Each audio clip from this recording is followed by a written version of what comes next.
হজরত ইউসুফ আলাইসাল্লামের কাহিনী পবিত্র কোরআনে এক অনন্য ও হৃদয়স্পর্শী উপাখ্যান। মহান আল্লাহ তাআলা সূরা ইউসুফের কাহিনীকে আহসানুল কাসাস বা সেরা কাহিনী হিসেবে আখ্যায়িত করেছেন। এটি কেবল একটি ঐতিহাসিক গল্প নয়, বরং এর মধ্যে রয়েছে ধৈর্য, সততা, ক্ষমা, আল্লাহর প্রতি অবিচল বিশ্বাস এবং পারিবারিক সম্পর্কের গভীর শিক্ষা। হজরত ইউসুফ আলাইসাল্লামের কাহিনী শৈশব ও অলৌকিক স্বপ্ন। হজরত ইউসুফ আলাইসাল্লাম ছিলেন আল্লাহর নবী, হজরত ইয়াকুব আলাইসাল্লামের পুত্র এবং হজরত ইসহাক আলাইসাল্লামের গোত্র। ইউসুফ আলাইসাল্লাম এবং তার ছোট ভাই বিনিয়ামিন ছিলেন অত্যন্ত সুদর্শী এবং বিনয়ী। তাদের মা অল্প বয়সেই মারা যান। ছোট এই দুই ভাইয়ের প্রতি পিতা ইয়াকুব আলাইসাল্লামের ভালোবাসা ছিল একটু বেশি, যা তাদের বাকি সৎ ভাইদের মনে হিংসার জন্ম দেয়।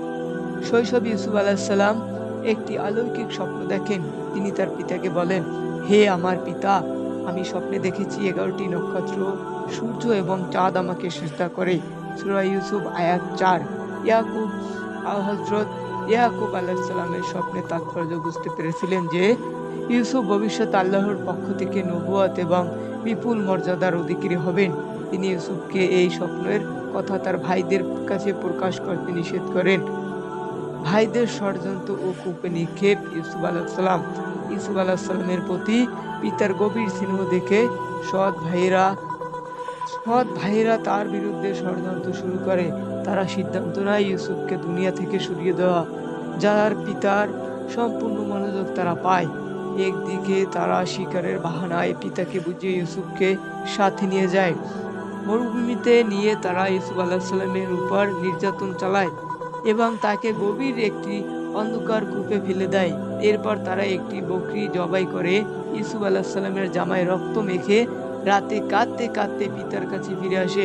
তারা মিথ্যে অজুহাত দিয়ে বলে, আমরা যখন দৌড় প্রতিযোগিতা করেছিলাম তখন নেকড়ে বাঘ ইউসুফকে খেয়ে ফেলেছে। হযরত ইয়াকুব আলাইহিসসালাম এই কথা বিশ্বাস করেনি। সন্তানের বিচ্ছেদ তিনি মারাত্মকভাবে ভেঙে পড়েন এবং আল্লাহর উপর ভরসা করে ধৈর্য ধারণ করেন। দীর্ঘকাল কান্নাকাটি করার কারণে এক পর্যায়ে তিনি তার দৃষ্টিশক্তি হারিয়ে ফেলেন। দাস হিসাবে মিশরীয় আগমন। কূপে পড়ে থাকার পর আল্লাহ ইউসুফ আলাইহিসসালামকে রক্ষা করেন। সেই পথ দিয়ে যাওয়া একটি বণিক দল পানি তোলার জন্য কূপে বালতি ফেললে ইউসুফ আলাইহিসসালাম সেটি ধরে উপরে উঠে আসে। বণিকরা তাকে পেয়ে খুশি হন এবং মিশরের বাজার নিয়ে সামান্য মূল্যে বিক্রি করেন। মিশরের অর্থমন্ত্রী বা আজিজি মিশরি ইউসুফকে ক্রয় করেন। তিনি ইউসুফের সততা ও চেহারা দেখে মুগ্ধ হন এবং তার স্ত্রী জুলাইখাকে বলেন, একে যত্নে রাখো, হয়তো সে আমাদের উপকারে আসবে বা আমরা তাকে পুত্র হিসেবে গ্রহণ করব। এভাবে ইউসুফ আলাইহিসসালাম মিশরের রাজকীয় পরিবেশে বড় হতে থাকে। জুলাইখার অপবাদ ও কারাবাস যৌবনে পদার্পণ করার পর আল্লাহ ইউসুফ আলাইহিসসালামকে অনন্য রূপ, লাবণ্য এবং বিশেষ জ্ঞান দান করেন।